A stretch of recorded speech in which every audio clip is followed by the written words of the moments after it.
Hey everyone, this is Tracy Friedlander. You're listening to Crushing Classical, redefining a thriving classical music career.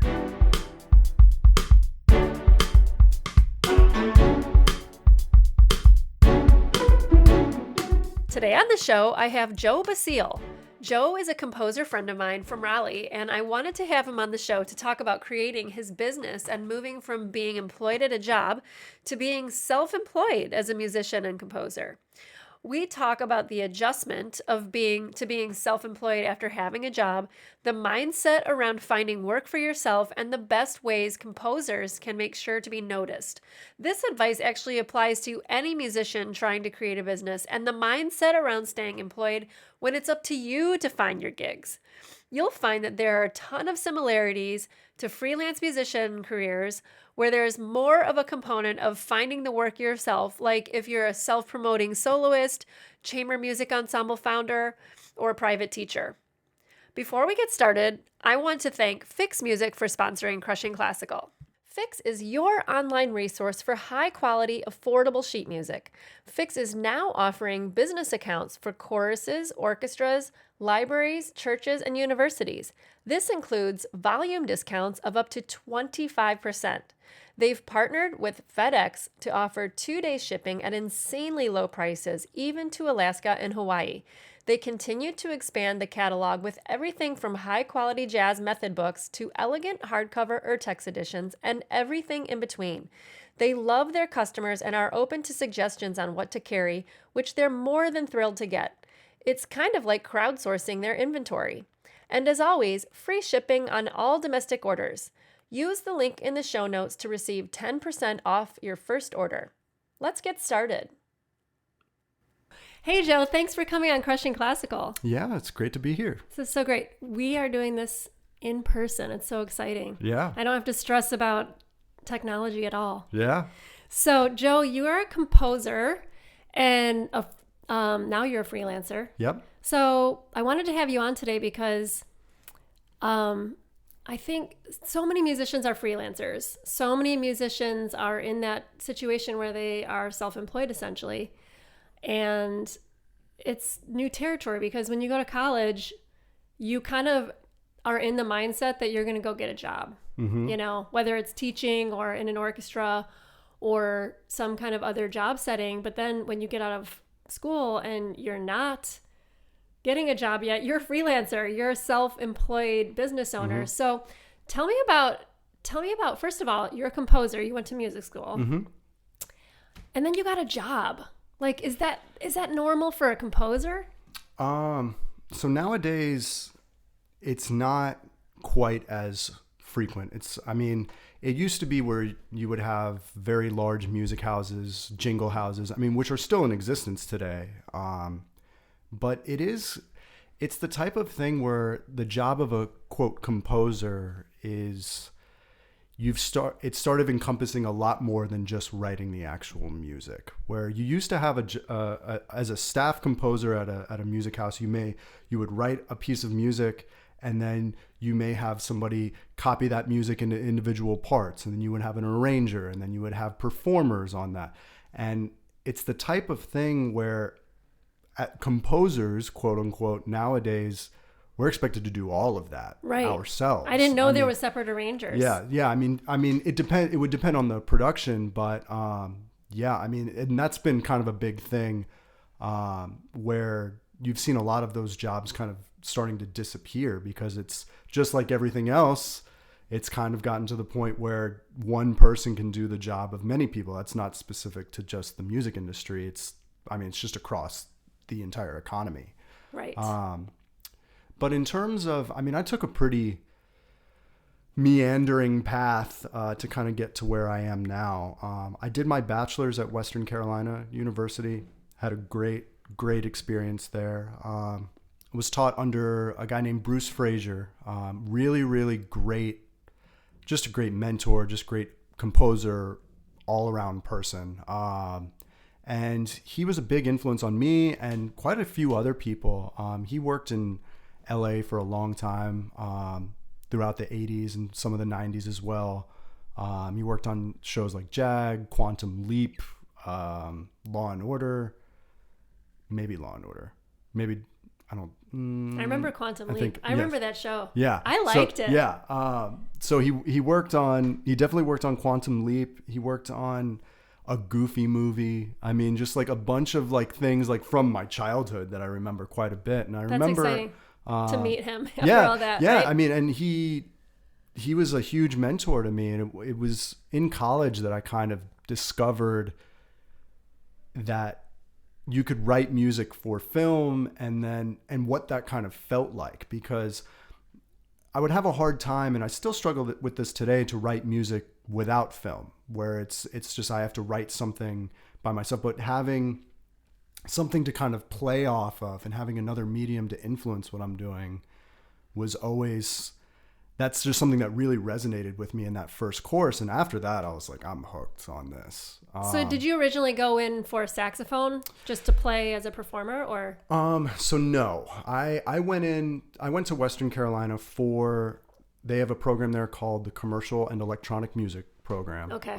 Really fantastic program where when I first went in, when I decided I wanted to go there, I was in high school. I was a senior in high school, and I toured the facility because I had heard they just built this new like multi-million-dollar recording studio there. And that was something I had recorded music kind of like just on cassette or on like real cheap laptop type of setup. But it was something I was always interested in, and I really wanted to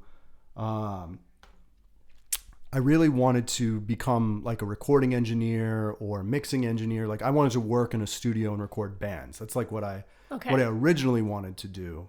And then I kind of discovered this whole world of film music throughout that. One of the things that was kind of unique to Western, although a lot of other schools had adopted the same type of program, is that you have to not only learn how to use the equipment, but before you can even touch the equipment, like the recording studio, you have to play an instrument. You have to take lessons on that instrument. You have to give a recital. You have to take classes in music theory and oral skills, that type of music history. I mean, you have to have this whole foundation before you're even allowed to touch. Just like a music major. Right, exactly. Mm-hmm. So, I mean, and it is a music major. I mean, the bachelor's I have is a bachelor's of music. Even though, and the final 2 years, you kind of treat the recording studio as your instrument. That was kind of the idea, which is kind of interesting. But when you were experiencing, or when you were exposed to your teacher, that was when you decided you wanted to move into composition. So you're doing studio work and composing at the same time? Yes. So and like I said earlier, like how you're expected to be the composer, the arranging, the recording engineer, the mixing engineer. I mean, that's what you're doing. But that's such a multitude of skills. Yes. Which is great. Yes. You have to learn quite a bit. I mean, which is challenging, but it's also, it gives people a level of control. Like, I don't think that they ever really had, in previous generations of composers, where you're actually making every single decision that's made from start to finish in a composition. You're choosing the instrumentation, you're choosing everything. You're choosing what mics you're going to use to record your guitar, whereas, in previous generations, they may have had a recording engineer to pick all that. Well, I mean, nowadays that's just not how it happens. It's, you're kind of So there's less jobs, really. Yeah. Or one person is expected to have all the jobs. Right. But then that means there might be less jobs, but there's not really recording houses, or like, what did you call those? You still have recording studios, but a lot of, I mean, especially when, and for lack of a better term, when all of this became commoditized and technology became so much cheaper, people started working out of their homes, like myself. You just had this whole industry that just really wasn't prepared for it, where, I mean, because who's going to pay, several $100s an hour in some cases to go into a recording studio where you can get, I won't say it's as good, but a pretty good recording using your own equipment that you've paid a few $1,000s for. And, and then you have that equipment. Yeah. So upon graduating, now you have all these skills and you've been working on composing. Mm-hmm. So is that when you got your first job, right after school? So after I got my bachelor's, I moved to Brooklyn, New York, um, and I did probably an 8-month long internship at a music house called Ant Food Music and Sound Design. So that was right after I graduated from my bachelor's program, and that was a great experience. I mean, it was the type of thing where just a friend of mine kind of just shot me a link to their website on Facebook and said like, "Hey, I know you're into film music and you like commercial music. Maybe you should check this place out." And I remember I was just sitting in the place I was living. You know, I was sitting in my house in college, not knowing exactly what I was going to do when I graduated, and I saw this link pop up from my friend, and I picked up the phone right then and there. Honestly, I just picked up the phone. I called them. This girl named Polly Hall. She answered the phone and said, I just said, "Hey, my name's Joe Basile. Do you guys do internships?" And she was like, "Actually, we do." And I talked to her for just a minute. She was like, "Well, send me a link to your stuff, and we'll see if things can work out." And then I followed up, and we kept in touch. And then I told her, I'm going to be moving to New York because I just really wanted to move there. It was a city I was really interested in. And I did an interview there. Then I ended up doing an internship there. And it was really, really great because I had a lot of friends that were doing internships friends that I had graduated with. They were doing internships at recording studios where they were doing things like getting lunch, getting coffee, breaking things down. It's like the typical thing right. that you see on TV, right? Right. I mean, very cheap labor or free labor in some way, in some cases. And I remember telling them in my interview, like, I have no problem doing that type of stuff. I know, like, that's quote what's expected of people just starting out. And they said, "Well, that's not what you're here for. You're here to learn, like, I mean, obviously we want you to help out, but you're here to learn how to write music for TV ads and to learn things. Like, we want your help, but like we also want you to get something out of this as well," which was like really refreshing to hear. Yeah, that's amazing. It was just at the time it was 3 people. It was like just a very, very small company that just started out. And now they're one of like the most renowned music houses in the world. It's pretty cool to see where they came from and then where they are now. But I had such a positive experience there. But at the same time, I did, it was the type of thing where admittedly I didn't have the skill set at the time to be hired on. I don't even know that they had the capital to do it at the time. And I just I needed a break. And so I left New York and I moved back in with my parents, and I was waiting tables, and then I got a job at a construction subcontractor through a temp agency. So when your internship was over, were you just like, I can't afford to live in New York? Yeah, is that what happened? I mean, it was like I just was running out of money. I didn't really have a lot of job prospects. I mean, I'm so glad to hear that someone else moved back in with their parents after college. Yeah, I did. Yeah, and I've always back then I was really embarrassed about it. I mean, I moved back in a couple of times. Yeah, I mean, well, the thing is you have to do. I mean, you have to do it if your parents will let you. When you're broke, it's like. Yeah. Well, I mean, I was fortunate enough to have that, and at the same time, it was like I remember having a conversation with my boss at that internship.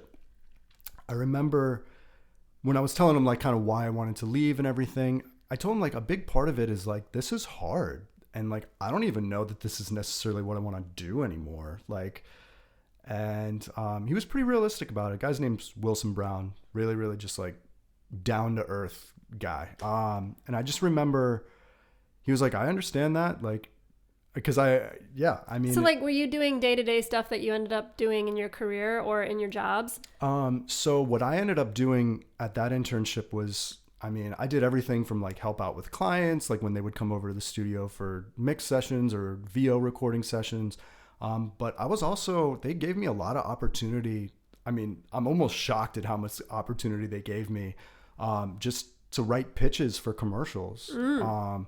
And there was a couple that actually got placed, but it was just the type of thing where, there was also some where I submit, and it was like kind of the first introduction to like, this is the music industry, like where I wrote a piece of music. The ad agency was like, yeah, let's keep revising this. Let's do it. Like, I think we're going to use this. And I was like getting excited.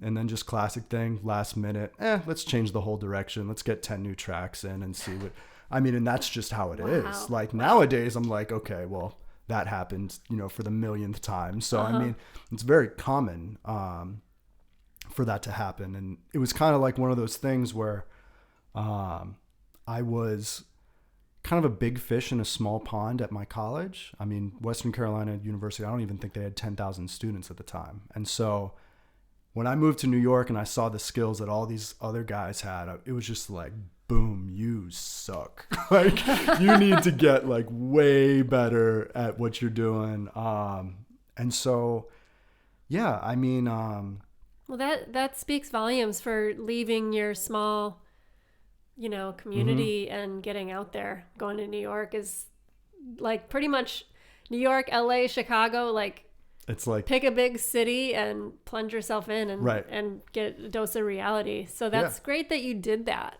Yeah. I mean, it was a very positive experience. Yeah, I definitely miss New York at times. It's the type of thing where, it was just a very big growing period in my life. But yeah, I mean, after I left New York, I started working, at a construction subcontractor. I started doing just like, were you just trying to make money? Yeah. I mean, I was making like $10 an hour as like an admin assistant, but then I started working myself up the ranks there. I worked as I moved into an assistant project manager role. And then I moved into being an estimator where, I mean, in essence, I was estimating how much doors were going to cost for construction projects. That was like the essence of what I was doing. But eventually I was still doing music. I still did a little bit of freelance work here and there. That's actually when I started freelancing, basically, is when I was working there. So how do people know? I mean, did they still kind of know you did that and people would kind of connect you? Yeah, I had some referrals from some like friends of mine. I started working with one animator specifically, and he had like a fair amount of projects. He was kind of starting out in his own freelance world as well. And so as he started growing and getting more work, I started growing and getting more work. And he was really the only person I was doing work for a while. So you got your taste of what freelancing was like. Yes. But then you got a job. Then I was working, well, let me think. All right. So that was while I was working at the construction sub. Yeah. And then eventually I was like, I hate this. Yeah. I hate working at this place. So I decided to go back to school and I got my master's. That's what I ended up doing.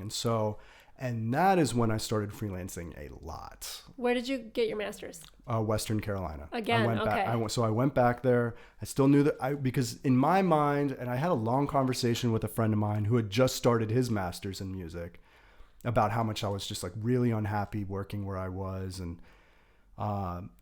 he just, after talking to him, I came to the decision, like, I just need to get back into doing music all the time. Like, that's just what I need to like totally, like, where I don't have to, where I got an assistantship, wasn't a lot of money, but I mean, it was the type of thing where I was just like, I'm just going to totally engulf myself and just really just go all in. Like, it was at that point I was like, okay, so I did my assistantship there. I started freelancing quite a bit. It was kind of interesting. Like, at that point in my life, I was like deciding to do this full, like, to just like go all in on this. And then that's when things started flourishing again. You had more confidence and you were really like, I'm all in. Yeah. This is happening. Yeah. I took out student loans. Like, it was like, this is going to happen. Like, I have to make this work now. Like, there's no way I'm going to have a master's and like a bunch of debt and not be doing this. So that's kind of how I looked at it. But yeah, I started freelancing quite a bit. And and then I ended up getting a position at a place called Centerline Digital. Yeah. So how did you find out about that? Did you know about that place before? Yeah, I knew about that place for a long time. There's kind of like this network of composers that like have all worked there, a lot of which all went to Western Carolina, or I won't say all, but a lot of which went to Western Carolina. And we're all still friends to this day. I mean, it's like, yeah. And it's so funny how I got to know you through one or two, actually two of those people. Yeah. And then it's cool that you guys, and it's really interesting to see how your careers have evolved having gone through Centerline. So I want to know a little more about that, because when I first found out about Centerline, I was like, there's a place that pays composers a really good salary to show up to work and write music for advertising, and it's a good salary. And like, I went there and visited one time way back in the day when Alex still worked there, and he was actually on the podcast to talk about his endeavor, Embertone, and he was just starting to develop Embertone, and I went and we recorded some sounds. He was just totally experimenting. It was like very beginning of Embertone. And I went there and I was like, oh man, like the ground floor has like a bar. Yeah. You know, it's sort of like what you hear about people working at Google or wherever, you know, like it's a cool place to work. You can have a beer there. Right. You know, so initially I was like, God, that's like a dream. Right. I mean, it's the type of thing where they stay very busy there. I wrote a lot of music there. And I'm trying to think of how, this is part where I don't know how much, I gotta think of how I want to phrase a lot of this, because if they hear some of this, I just want to make sure I'm not. Well, you know what? It's not like that place is bad. It's the same thing that I always say, that like I was working at a symphony and eventually I described my career as soul crushing. Okay. All right. You know, it's not because that place is bad. Right. It's that what I was doing in that place wasn't working out for me. It wasn't fulfilling anymore. Right. You know? Right. Because I was doing the same thing and I wasn't, over and over, I wasn't getting to do anything creative that I invented, essentially. Right. And honestly, when I was in that position, I didn't know what I could possibly do that would have that at all. Right. But I just knew that what I was doing now didn't work for me. Right. Yes. And so like from the outside, people go, oh my God, you're guaranteed all this work. You're getting a paycheck. Why would you quit? And this is the second time I've quit orchestra jobs. Like once I actually had a salary position, which was low salary, but it was still a tenured position. And then the second time was here when I wasn't a full-time member like David, like my husband. Right. But for all intents and purposes, I've never actually used that phrase until just now. It was a full-time job because I showed up there every day. Like I was hired for the year.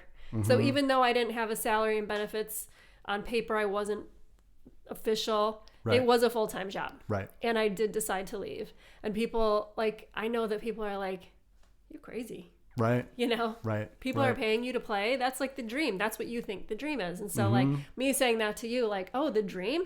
You get to get paid to write music all day. Wow, that's so great. Right. You know, but it's not the full story because it's not what you wanted to do. So I don't mean to put words in your mouth. No. I mean, it's the pace there was very, very fast. And you probably have really strict guidelines. Like if it's a major brand, they probably want their music to reflect their brand, right? Yes. I mean, yes. The brands that we would work with there, at times it was very strict, and at times we got to do kind of whatever we wanted. I mean, within the lens of that brand. And probably that was like the stuff you loved the most, right?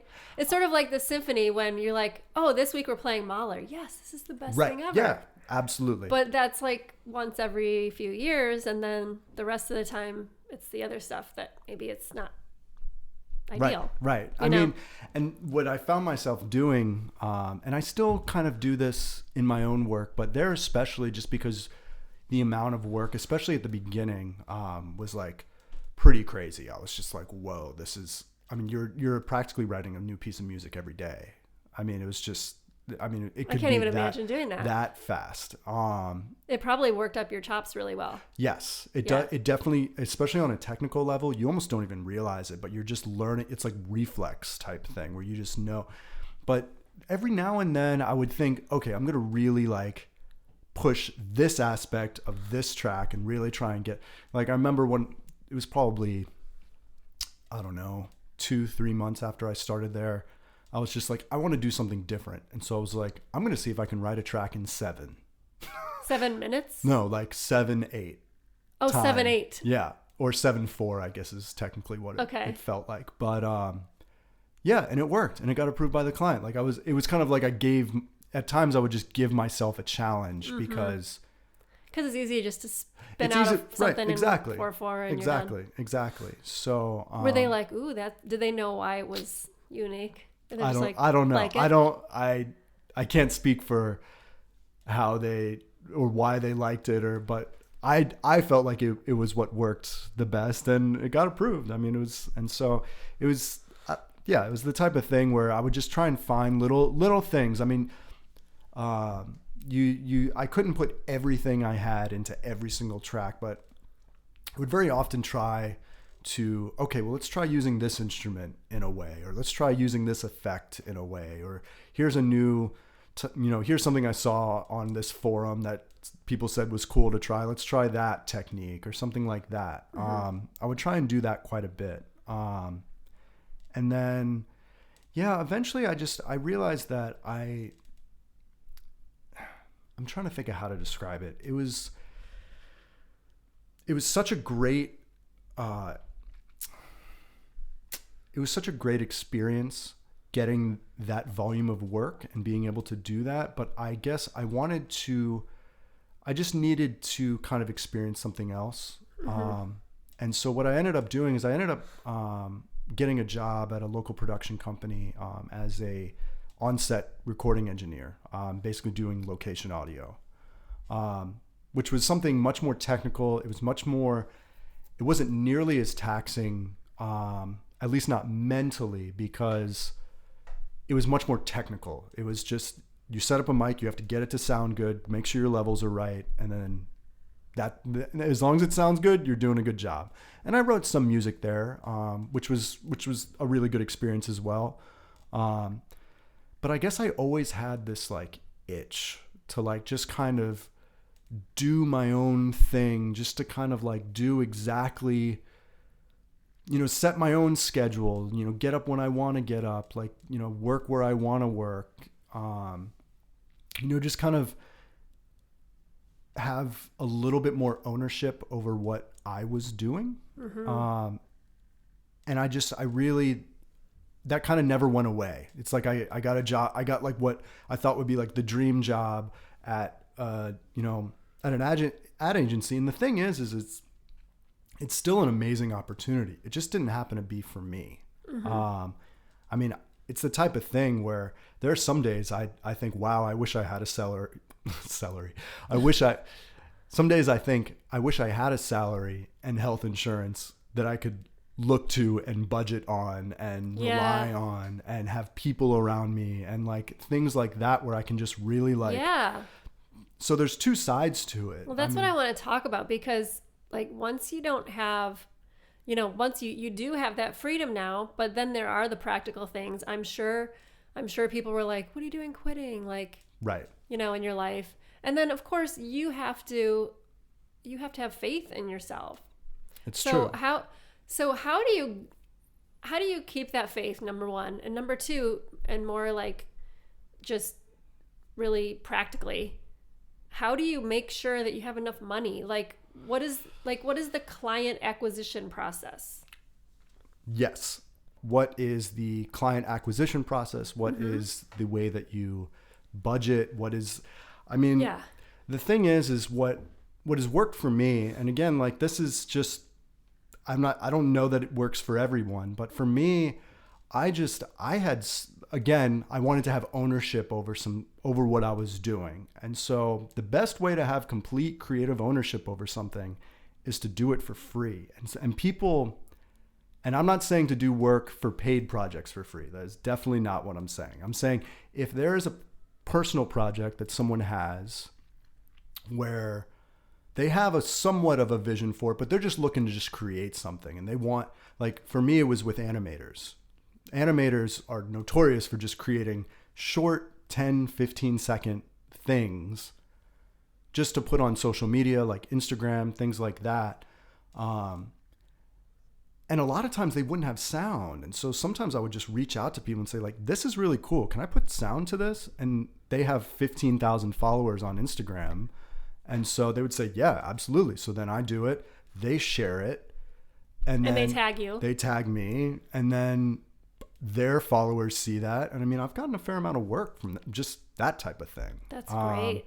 It's the type of thing where, but I think the point of it is that find what you really enjoy doing and you put that out there and people are going to notice it. Like I'm trying to think of how to phrase it. So there's like broad terms like keep putting yourself out there, be consistent, share your work, tell people what you do as much as possible broadly. Yep. And then specifically reach out to people. Just straight up direct message them and say, hey, I'd like to make something for you. How do you get people do you reach out like that for people and then say, hey, I can create something really big for you. Let's talk about what that costs. Or do you like kind of wait for someone to call you for that kind of work? It's kind of a mixed bag. I mean, I'm always trying to just connect with people and do things and just, whenever I'd work on a project and say someone that I didn't know before is involved with that project, I may just reach out to them and just say like, hey, I really like your work. Like we should do something sometime. And sometimes that'll work. I mean, it's the type of thing where there's not one way of doing it. It's kind of just like you have to make your life about that in a way. Like it's like, and I don't mean that to sound like, I don't know, like my whole life is just work, but it kind of has to be in a way. Like when you're working for yourself, I mean, it's like I always tell people when people ask me, how's it going, freelance and everything, I say, I'm always working and I'm never working.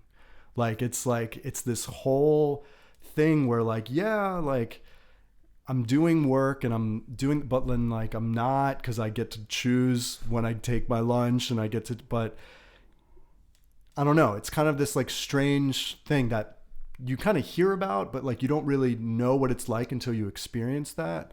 And that's also like one of the biggest struggles I find is like actually structuring your time to not check the email, not check, Instagram, not check these things that make you feel like this constant level of anxiety, like just about your career. And so, it's just it's a very unique thing. It's very difficult to kind of like describe, but I love it. And the other thing that I guess is important is like, it's not for everyone. Like that, like I said, there are days like I really wish that I could have people around me and I could, I have Slack channels and stuff like that, but I mean like real tangible human communication. Yeah. I mean like, or a steady salary or health insurance. I mean, it's the type of thing where I guess going full-time freelance, like does not equal success. Like success equals being happy doing something that makes you happy. That's what and I found that my thing just happened to be being, my own boss, I guess. Yeah. In a way. And really finding what works for you as far as like when I first started this podcast and all the writing I'm doing, I didn't realize, and I'm like a mix between I'm happy to stay home and I really like socializing. Yeah. But since I'm happy to be home, I'm like, oh, goody. It's quiet. Nobody's here. I have tons of time to write and do stuff. But then, like, I remember the last time we met up for coffee. After we did that, I was like, oh my God, I need to talk to people more. Right. Because you just get energy and ideas from conversation and talking. So like knowing that just is a good thing to know about yourself. But also what you're just speaking to, you think, I agree with you. There's probably a lot of people who the personality just isn't cut out for constantly thinking about making it your life, like you said. Yeah. I It's a mean, different way of thinking. Like, I'm always thinking about where, who I can help next, who's a possible client, this and that and the other. right. Like, and some people just want to be like, I show up at 9, I'm done at 5. I don't have to think about my Yeah. job again Yeah. on Friday until Monday the next week. Yeah. Or, Like, I mean, things I didn't really even think about as much, taking time off, like going on a vacation.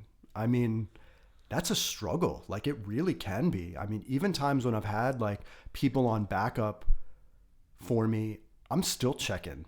I mean, it's like since I've started, I don't think I've gone a day without checking my email. Like that's hard.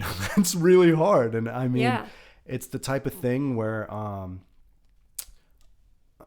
trying to think. I was just about to it's also the type of thing where working in music, I think, and this goes across, I think, all forms of working in music, whether you're a performer or a composer or a mixing engineer. It's a very isolating industry because of the nature of we make noise. You can't, like, a graphic designer can rent out a desk in the middle of a 1,000 square foot co-working space and not disturb the person they're sitting next to. Whereas like I've looked at getting a space in a co-working environment, and like one of the things that has always stopped me is like, I'm not going to be able to make the noise I want to make. Like, What about headphones? Headphones can work. That's what we did at Centerline. That's generally not the best way to do things. I mean, there are some mixed opinions on that, whether or not headphones are going to like be bad for your hearing over time, or even things like just the quality of mixes that you might put out. I typically will check things on headphones, but as far as working in headphones all the time, it's also the type of thing where I don't like being tethered by this cable. I like to get up and like grab my saxophone like at a moment's you know what I mean? Like it's the type of thing. So you do that while you're writing? Yeah, I mean, I typically try and have things set up where at like a moment's notice I can just start playing a particular synthesizer or a guitar or something like that, and just like I try and keep, because things come very quickly, like especially when you're having to get something done fast,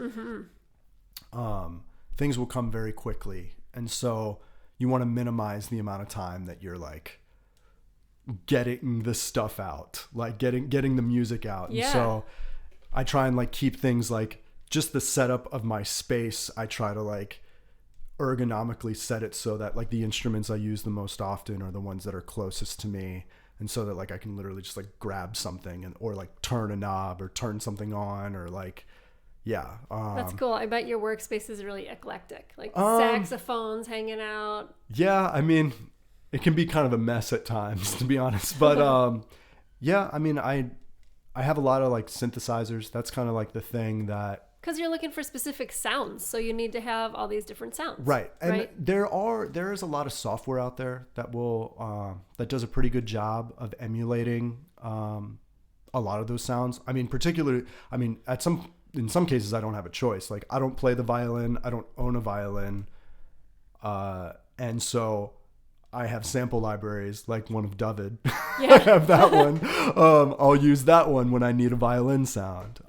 So it's the type of thing where I try and use physical stuff as much as possible, though, if I can, just because I think it gives a more genuine sound. Like, So your business is called The Chicken? So that's my business slash, what's the term? Pseudonym, I guess. Like where, like it's just kind of, or stage name. I mean, it's just kind of like.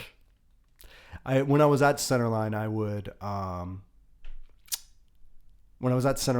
would just like, someone might say like, "What's up, man?" Like I would be like, "What's up, chicken?" And it ended up being this like, I don't know exactly how to put it, just like this word I would say all the time. Like it's probably the biggest question I get is like, "So why'd you choose the chicken?" And I mean, the truth is there were a number of different names that I was kind of thinking of, but that one kind of like stuck with me. And then also the chicken.net was available. And so I figured it's Not .com. Not .com. Yeah. Someone I think is squatting on that, but yeah, so the chicken.net, that was available and it's easy to remember. And so that's kind of like where that's just kind of how I landed there. Nothing real significant about chickens, although every now and then I will really try and sneak into a composition, like especially if I'm like sampling vocals or something like that. I'll like say the word chicken and chop it up, or like put it in, or put a sound of a chicken in, like in some like. You'll just hide it, and I'll hide it. It's in like there. It's like the Where's Waldo audio version. Yeah, right. Yeah, exactly. That's exactly. cool. I mean, sometimes I'll do that, not all the time, but if I just. Again, it's like kind of like writing a track in 7/8. It's like, can I actually make this little thing work in here and like still adhere to like what I'm trying to do? I don't know. Yeah. So like, what advice? I want to ask you advice for music students, composers, freelancers. So I shouldn't just ask that kind of multifaceted question, break it down a little bit, but I feel like there's so much here, and I think you could give some valuable advice to, first of all, composers who maybe are music majors right now. What would be some advice you could give to them? I mean, the biggest advice that I would be is just get to know as many. God, that's really tough. Let me think about that one for a second. Just because students, I will say that the number one thing that I've noticed, especially with like students that either I've taught or that have contacted me, asking for advice, what I'll do is I will say, if a student reaches out to me and says, can you give me some advice, or like, I would say, sure. Can you send me your portfolio and, whatever it is that you've worked on? Do you have people do that fairly frequently? Every now and then people will do that. It's not super frequent, but it's a lot of students that I actually used to teach, or that maybe are still students at where I went to school. They'll reach out to me and, ask, can you give me some pointers on like how to do what you're doing?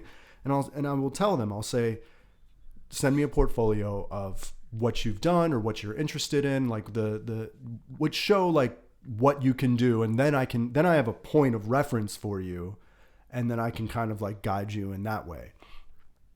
The biggest mistake I think that people have, especially starting out, is they don't have a consolidated portfolio. Like that is like the biggest thing. What does that mean? And what I mean is like, okay, I'm a music composer. Within 2 seconds of arriving on my website, you know who I am, what I do, and the work I've done.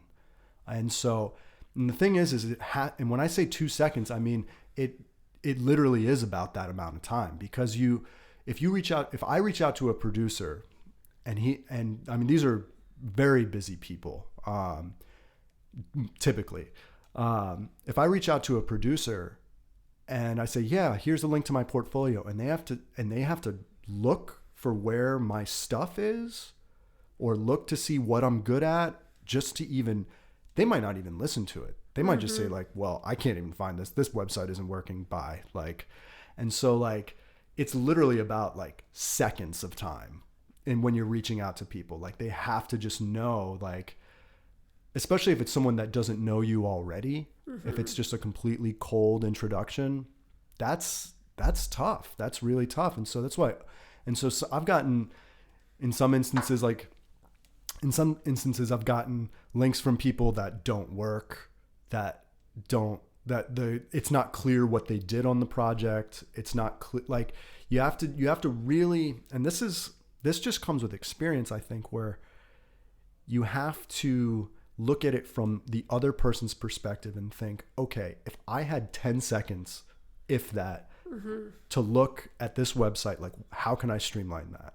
Like how can I do that? Cut to the chase. Right. Because it's the type of thing where, I mean, if it depends on the industry, I mean, but for what I do, that's at least what's worked for me. Like I want people to be able to very easily just like, boom, see exactly what I do and what I'm good at, what I can offer.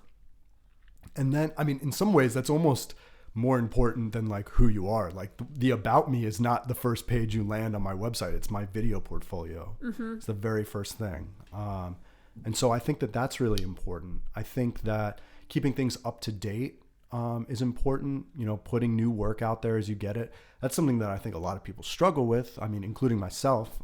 Is just keeping yourself updated. Right. It's just keeping things current so that, you know, you can reach out to people again and say like, hey, I've got some new work. Like here's that new, so that when you send that to them, it's not just like the same 10 videos that they've seen already and then they don't look at it and don't respond. Yeah. I mean, I'm trying to think what else. As far as so that's students, I guess, is like, and even I think that advice also applies to people who are just graduated or even trying to make it in this world. Yes. Yeah. So the other kind of advice I'm looking for you to kind of wrap up, because I know it came out in this conversation, but like for someone who's thinking they want to make a go of it as a freelancer, whether it's a musician, whether it's, you know, as a performer, even when you're a private lesson teacher, that's still a freelancer. You have to find students. You have to create things for them, you know, composer. What kinds of things do you think are important in terms of like being self-aware about, because you said you had this itch, right? You know, so how do you know you have that, and what are some things you have to make sure about before you take the plunge? Oh man, I know it's really in depth. No, it's a good question though. I mean, it's the type of thing where you have to really decide that that's what you want to do.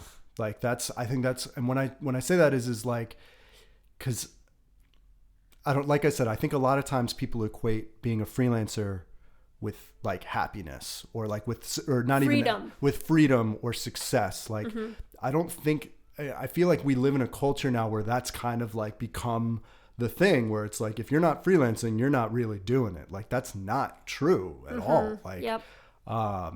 It's kind of like entrepreneur glory. Right. You know what I mean? Right. Exactly. And I mean, a freelancer isn't an entrepreneur either. Right. Because an entrepreneur is someone who can create something and sell it and get the income from that and be done. Like we can't stop like doing. You're working all the time. Yeah. It's just a different definition. So I think people get confused about that sometimes. Yeah. I mean, yeah, it's the type of thing. Yeah. I mean, I guess. So yeah, first of all, it's realizing, do you really want to do this? And then if you do, okay, like then break it down in terms of like, okay, how much money do I need to live on? Like what does get really nitty gritty about math? Exactly. I mean, that's kind of what I did. I realized, okay, how much runway do I want to give myself that if I don't get a single project, if I flop entirely, how long am I willing to do that? I mean, I remember talking to, it was my girlfriend at the time, but now my wife, you know, saying, I'll get a job at Lowe's if I have to. Like, I mean, it's the type of thing where like, I will make this work, like, you know, and having a plan, like having, like I said, like a tangible plan. And then it's just, I mean, it's also realizing like, what is it that you're good at? What are you not as good at? Like, don't focus on those things, like focus on the things that you are good at and that you really like to do. Cause a lot of times, hopefully those go hand in hand. And yeah, I mean, that's just kind of, I'm trying to think what else.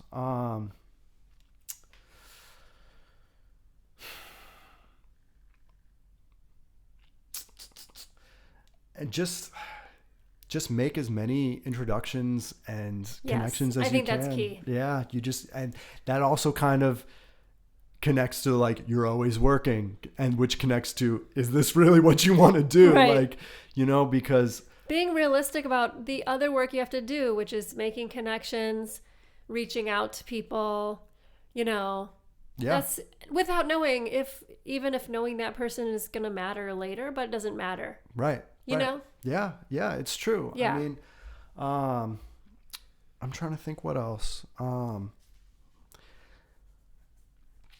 I think a really big thing also that I think people can struggle with sometimes is communication is so key. Like, it's like, especially in the industry that I'm in, I mean, you're talking about a matter of hours that you have to respond to something sometimes. Yeah. Like where it's like, hey, and then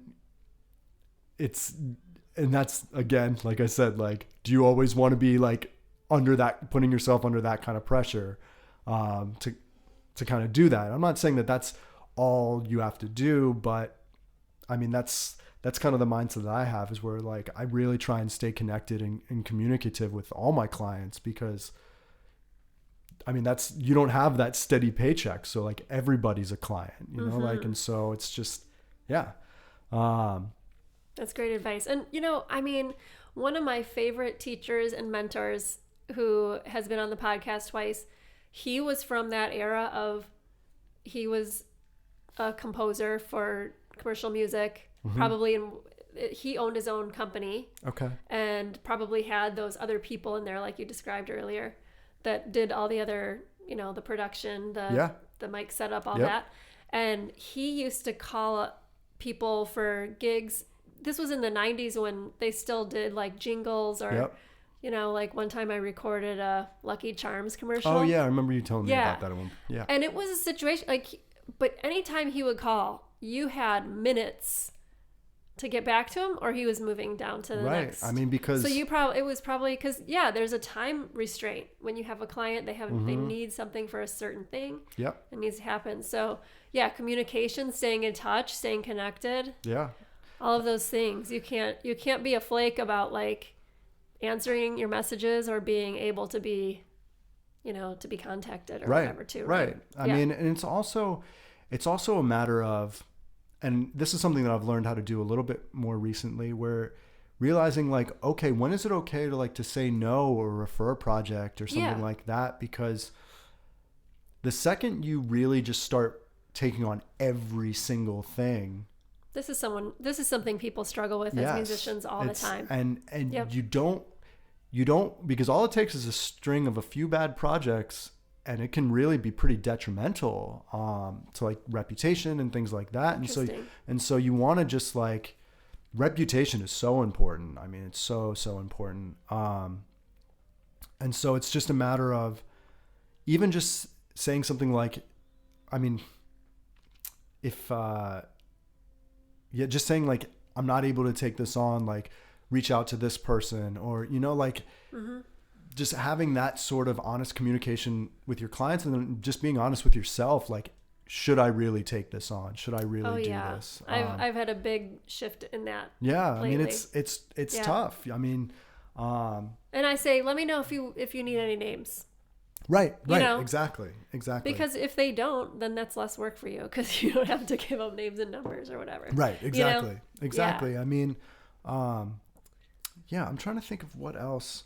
I think something that's just like super important is, and I mentioned this a little bit, but just really identifying like what it is you really enjoy doing, like trying to really, and because once you have that trajectory and you know exactly where you're going, that's where I think success can really start to blossom. Because when you start freelancing, and I experienced this, you start doing everything. You're doing all these different things, and then it very quickly you start losing touch of like, okay, where am I actually wanting to go? Like making a plan for yourself. Like for me, it's looking like ahead. Yeah, for me, I've always really loved like short form media, like 30-second commercial. So this is like a niche down a little bit. Right. Exactly. Right? I mean, you're like, this is my specialty. This is what I really love. Right. And the thing is you have, at the end of the day, you have to pay the bills. So, I mean, it's like, you can't just do the things you